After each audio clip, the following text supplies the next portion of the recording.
Mga kasama ko dito, Alien Adventure. tuk sa isip nila, nadalhin sa bibig at maganda na ang sasabihin. Bilang high school graduate po, sa ating mga kababayan, anong sasabihin ni Lito Lapid na hindi marunong mag-English, na hindi kaalam sa batas? Ano kaya ang magiging desisyon?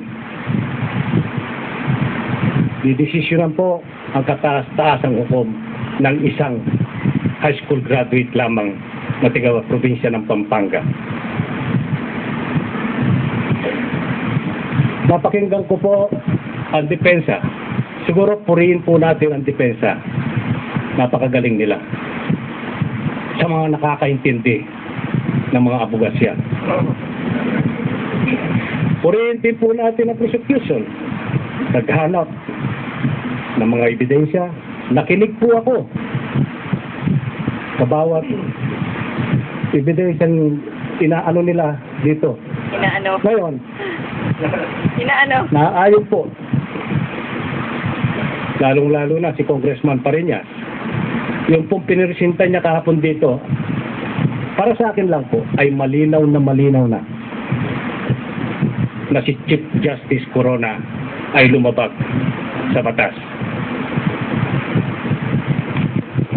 Siya mismo inamin niya na may $2.4 million at 80 million pesos na bank account. Yun po siguro hindi na kasinungalingan yun. Yun po ay totoo na. Nagpipisinta po ako dito hindi bilang abogasya.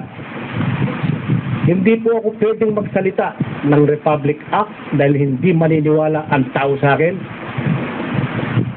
Hindi po ako nagmamarunong dito.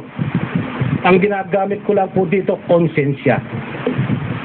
Representante ng masa na hindi nakapag-aral, hindi marunong mag-English, ni walang alam sa batas. Kaya, nung pong nagsasalita dito, si Chief Justice Corona, nagsusumbong sa taong bayan. Awang-awa po ako sa kanya. Akala ko totoo sinasabi niya. Hindi pala. Mas pinaniwalaan ko pa si Congressman Pariñas nung nag-PowerPoint dito. Ngayon, ang sinasabi niya isang pizza pie. Hindi po totoo yan na may 82 akong account. Siguro kung ako ang pagbabasihan ko, kung 100 basong tubig ginagay sa 4 na drum lang ang kanyang account. Naawa po ako sa kanya dahil naiintindihan ko po kung anong damdamin niya at sa kanyang pamilya. Nararasan ko rin po yan. At sana pagkakataon ito, pasasalamatan ko siya. Dahil nung pangalawa kong panalo bilang senador, sa kanya ako nanumpa bilang isang senador. Pasensya na po. Pasensya na po. Ang hatol ko sa inyo, guilty. Honorable Senator Judge Legarda.